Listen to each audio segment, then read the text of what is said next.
S, வீடு, schools, hotels, store room இங்கெல்லாம் partition wall கட்டணும்னாலும் இப்போ பில்டிங் போனஸோட first choice Renocon Rapid Wall Panels. Panchayat மற்றும் கிராம நிர்வாக ஊழியர்களுக்கும் பிரதிநிதிகளுக்கும் ஓய்வூதியம் மற்றும் 50 லட்சம் ரூபாய்க்கான காப்பீடு வழங்கப்படும் என்று ராஷ்டிரிய ஜனதா தளத்தின் தலைவரும் இந்தி கூட்டணியின் பீகார் முதல்வர் வேட்பாளருமான தேஜஸ்வி யாதவ் வாக்குறுதி அளித்துள்ளார்.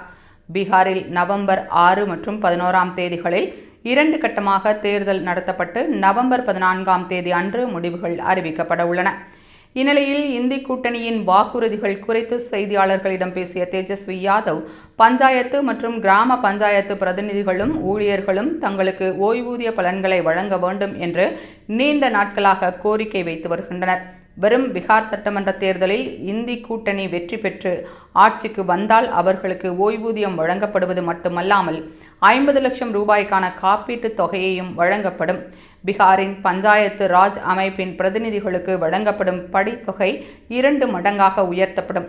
ஷீலா பரிஷத் தலைவர்களுக்கான தொகை 20,000 ரூபாயிலிருந்து 30,000 ரூபாயாக உயர்த்தப்படும் நிலையில் துணைத் தலைவர்களுக்கான தொகை 10,000 ரூபாயிலிருந்து 20,000 ரூபாயாக உயர்த்தப்படும் என்று தெரிவித்துள்ளார்.